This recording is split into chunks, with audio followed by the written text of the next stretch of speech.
رات کا 1 بجا تھا۔ کراچی ایئرپورٹ پر بڑی رونق تھی۔ لاؤنج میں مسافر یہاں وہاں چل پھر رہے تھے۔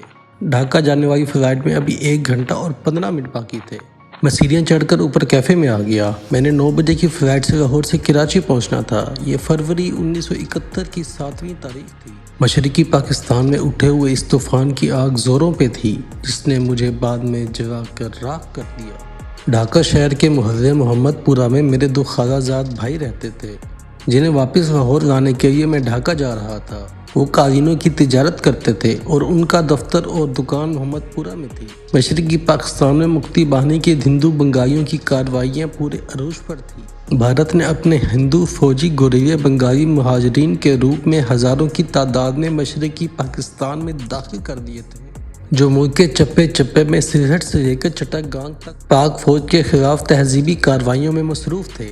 شیخ مجیب الرحمن بھارتی سامراج کے ایجنٹ کی شکل میں مشرقی پاکستان کے سیدھے سادے مسلمان بنگالیوں کو اپنے جال میں پھنسا کر ملک کے سیاح و سفید کا مالک بنا ہوا تھا۔ اس کی سیاسی جماعت اکثریت کے ساتھ انتخابات جیت چکی تھی اور اب وہ ڈھاکہ گورنمنٹ ہاؤس میں بنگلہ دیش کا جھنڈا لہرانے کا منصوبہ بنا رہے تھے۔ فوج چھاؤنی کی بارکوں میں بند کر دی گئی تھی۔ وہ ڈھاکہ شہر میں مکتی باہنی غیر بنگالیوں کا قتل عام کر رہے تھے۔ میرے دونوں خالہ زاد بھائی زلفی اور فیض محمد پورہ میں دوسرے بنگالیوں کے ساتھ محصور ہو کر رہ گئے تھے۔ لاہور میں ان کے خط آنا بند ہو گئے تھے۔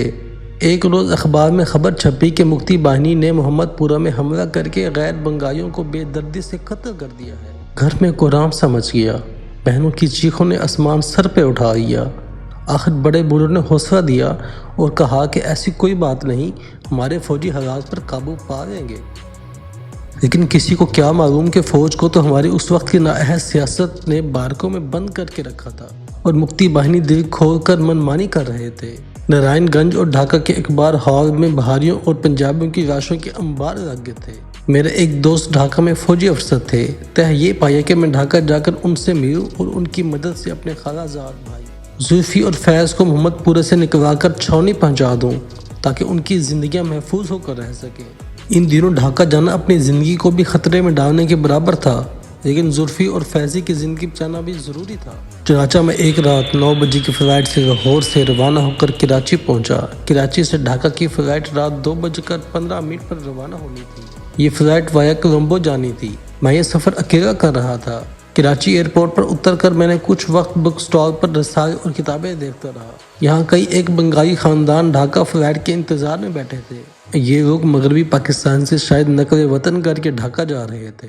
اس قسم کی خبریں عام آ رہی تھی کہ شیخ مجیب الرحمن بہت جلد ایک جلسہ عام میں بنگلہ دیش کا جھنڈا لہرانے والے ہیں۔ حالات کی شاید سنگینی کا ہمیں احساس نہیں تھا، لیکن حالات اتنے زیادہ سنگین ہوں گے یہ مجھے ڈھاکہ پہنچ کر معلوم ہوا۔ کچھ دیر میں لاؤنج کے سوفے پر بیٹھا سگریٹ پیتا رہا تاکہ کسی طرح سے وقت کٹ جائے۔ مجھ پر کچھ غنودگی سی طاری ہونے لگی۔ میں سونا نہیں چاہتا تھا کیونکہ جہاز کے ٹیک آف کرنے میں صرف 1.25 گھنٹہ باقی تھا۔ چنانچہ میں سیڑھیاں چڑھ کر دوسری منزل والے کیفے میں آ گیا۔ یہاں رش تھا۔ زیادہ تر بنگالی اور بہاری لوگ تھے جو مشرقی پاکستان جا رہے تھے۔ بنگالی اپنے اپنے گھروں کو واپس جا رہے تھے اور بہاری اپنے رشتہ دار اور لواحقین کی خیر و عافیت معلوم کرنے جا رہے تھے۔ ایک دبلی پتلی سانولی سی لڑکی بنگالی لڑکی اپنے ماں باپ کے ساتھ ایک طرف ستون کے پاس بیٹھی کافی پی رہی تھی۔ اس کا چہرہ نیند کے خمار میں ڈوبا ہوا سا تھا، یا مجھے ایسا لگ رہا تھا۔ مجھے کیفے کی ساری فضا نیند میں ڈوبی محسوس ہو رہی تھی۔ میں نے کافی منگوائی اور سگریٹ سلگا کر سوچنے لگا کہ میں ڈھاکہ ایئرپورٹ پر پہنچوں گا تو دن نکل آیا ہوگا، بلکہ خوب دھوپ چمک رہی ہوگی۔ اس سے پہلے میں 2-3 مرتبہ مشرقی پاکستان جا چکا تھا۔ سندر بن سے لے کر کپتائی اور سیلٹ سے لے کر گلندوں تک سونار دیش کے کونے کونے میں گھوم چکا تھا۔ ڈھاکہ بھی میرا جانا پہچانا شہر تھا۔ میں نے سوچا کہ ایئرپورٹ پر اترتے ہی ٹیکسی لے کر چھاؤنی روانہ ہو جاؤں گا اور پھر وہاں سے اپنے عزیز فوجی افسر کی جیپ لے کر محمد پورہ گاؤں جاؤں گا اور زلفی اور فیضی کو وہاں سے لے کر نکل کر ڈھاکہ چھاؤنی لے آؤں گا۔ میرے اندازے کے مطابق یہ سارا منصوبہ 5 روز کا تھا۔ 5ویں روز مجھے دونوں بھائیوں کو ساتھ لے کر واپسی لاہور کے لیے ڈھاکہ سے روانہ ہو جانا تھا۔ مجھے نہیں معلوم تھا کہ قسمت میرے اس فیصلے پر ہنس رہی ہے۔ وہ بے پناہ مصیبتوں کا ایک ہجوم وہاں میری راہ دیکھ رہا ہے۔ کافی آ گئی۔ میں نے سگریٹ ایش ٹرے میں بجھایا اور کافی بنا کر پینے لگا۔ کافی تلخ اور خوشبودار تھی، جلی ہوئی سندر کی لکڑی کی خوشبو۔ میری آنکھوں میں مشرقی پاکستان کے ناریل اور سنبل کے درخت گھوم گئے۔ اور خلیج بنگال سے آنے والی ہواؤں میں جھومتے کیلے کے درختوں کے جھنڈ، اور چٹاگانگ شہر سے باہر ناگ ٹولا پہاڑی ٹیلے پر سجاتا سین کا خوبصورت سرخ ڈھلوانی چھتوں اور کیلے کے لہراتے درختوں والے جنگلوں کی تصاویر آ گئی۔ اس بگڑے کے پرسکون ڈرائنگ روم اور اڑان کی نرم سرسبز گھاس پر بانس کی آرام دہ کرسیوں پر بیٹھ کر میں اور سجاتا نے کئی بار کافی پی تھی۔ سجاتا ایک ہندو تاجر کی بیٹی تھی۔ میں نے اس کو پہلی بار بریسا سے نارائن گنج جاتے ہوئے سٹیمر میں دیکھا تھا۔ وہ اپنے ماں باپ کے ساتھ اپنے کسی رشتہ دار کے ہاں چھٹیاں گزارنے جا رہی تھی۔ میں نے اسے پہلی بار سٹیمر کے ڈیک پہ دیکھا۔ وہ جنگل کے ساتھ لگی دریا میں غروب ہوتے سورج کو دیکھ رہی تھی۔ سورج کی گالی میں اس کے سیاہ کھلے بال سونے کے تاروں کی طرح چمک رہے تھے۔ مجھے وہ ٹیگور کی نظم کی طرح معلوم ہوئی جو ایک خوبصورت بنگالی لڑکی کے روپ میں میرے سامنے آ کے کھڑی ہو گئی ہو۔ رات میں نے سونے سے پہلے تیرا تصور کیا اور سو گیا۔ خواب میں مجھے تو مل گئی۔ تیرے جوڑے میں جوہی کے سفید پھولوں کا جوڑا تھا۔ میں نے تمہاری آنکھوں کے جھیلوں میں نیلے کمل کے پھول کھلے دیکھے۔ میں نے تمہارے ماتھے کے سرخ بندیا کے سورج کو چوم لیا اور پھر میری آنکھ کھل گئی۔ اگر مجھے معلوم ہوتا کہ یہ سب کچھ خواب ہے تو میں کبھی بیدار ہی نہ ہوتا اور ساری زندگی خواب دیکھتے رہتا۔ سجاتا کو دیکھ کر میرے ذہن میں ٹیگور کی یہ نظم گونجنے لگی۔ میں اس کے قریب جا کے کھڑا ہو گیا۔ اس نے اپنی پلکیں اٹھا کے مجھے دیکھا۔ وہ نظریں تھکی تھکی اور پرسکون تھی، جھیل کے پانی کی طرح جس کے اوپر صدیوں پرانے سنبل کے سرخ پھولوں والے درختوں کا سایہ ہو اور جس کا پانی سبز ہو گیا ہو۔ مجھے یوں جیسے اس نے ایک ہلکی سی آہ بھری اور اپنے شانوں پہ بکھرے ہوئے بالوں کو جھٹک کر اپنے کیون میں چلی گئی۔ دوسرے روز میں اس کے پاس اسی جنگل کے پاس کھڑا اس سے باتیں کر رہا تھا۔ وہ ایک کم گو خیالی دنیا میں گم رہنے والی غم پسند لڑکی تھی۔ اس نے کہا، میں نے کلکتے سے ایم اے کیا، ہمارا گھر بلال گنج میں ہے، پھر ہم لوگ چٹاگانگ میں آ گئے۔ میں نے کہا، سجاتا میں کلکتے کئی بار گیا ہوں اور بال گنج کے گہرے سبز درختوں اور ہری بھری گھاس والے باغوں میں ہو کر کئی بار گزرا ہوں۔ کاش میں نے وہاں تمہیں دیکھا ہوتا، لیکن اب ایسا لگتا ہے کہ میں نے تمہیں کلکتے کے بال گنج میں دیکھا ہے، بلکہ اس سے بھی ہزاروں برس پہلے دیکھا ہے، جب تمہارا کوئی مذہب نہیں تھا، جب تم شاید کسی گھنے جنگل میں خانہ بدوش قبیلے کے ساتھ رہا کرتی تھی اور میں اپنے خانہ بدوش قبیلے کے ساتھ دریاؤں، جنگلوں اور میدانوں میں سفر کر رہا تھا۔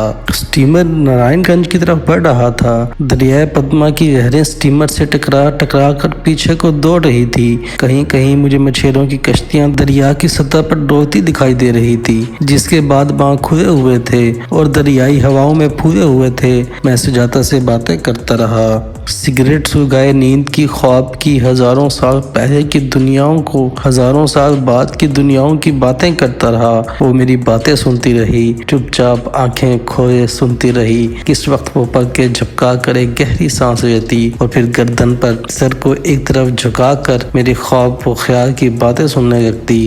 اس کے گہرے سانس کی آنچ اور ہلکی ہلکی ناریل کی مہک مجھے اپنے قریب سے ہوا کے جھونکا بن کے اگرتی محسوس ہوتی۔ میں نے کہا، سجاتا تیرے سانس میں سندر بن میں اگے ہوئے ترنائی کے پھول کی مہک ہے، تیری آنکھوں میں غروب آفتاب کی لالی ہے جب وہ دریائے کرنافی کے سیاہ جنگلی کناروں میں ڈوب رہا ہوتا ہے۔ تمہاری آنکھوں کو دیکھ کے ایک شعر یاد آتا ہے، آپ کی جیسی آنکھوں والے جب ساحل پہ آتے ہیں تو لہریں شور بجاتی ہیں، وہ آج سمندر ڈوب گیا۔ سجاتا نے کوئی جواب نہ دیا۔ یوں لگتا تھا کہ وہ میری ایک بات بھی نہیں سن رہی، یوں لگتا تھا جیسے وہ میری ساری باتیں سن رہی ہے۔ کور کی اس سفید پھول کی طرح جو ناریل کے درختوں سے گزر کر آنے والی ہواؤں کی خنکی میں اپنی پنکھڑیوں کے رخساروں پر محسوس کرتا ہے مگر خاموش رہتا ہے۔ ہوا کی مہک اس کی ریشمی رخساروں کو چوم کر گزرتی ہے اور وہ کوئی بات نہیں کرتا، کسی بات کا جواب نہیں دیتا۔ سٹیمر بہتا چلا گیا، سورج غروب ہونے لگا۔ اس شام سجاتا نے مجھے اپنے باپ اور ماتا سے ملایا۔ اس کا باپ ایک خالص ہندو بنگالی تاجر تھا جسے سندربن کی طرف سے آنے والی ٹھنڈی خوشبوؤں سے بھری ہوئی اور دریائے کرنافی کے کنارے پہ جھومتے تار کے درختوں سے کوئی دلچسپی نہیں تھی۔ اس نے مجھ میں کوئی دلچسپی نہ لی۔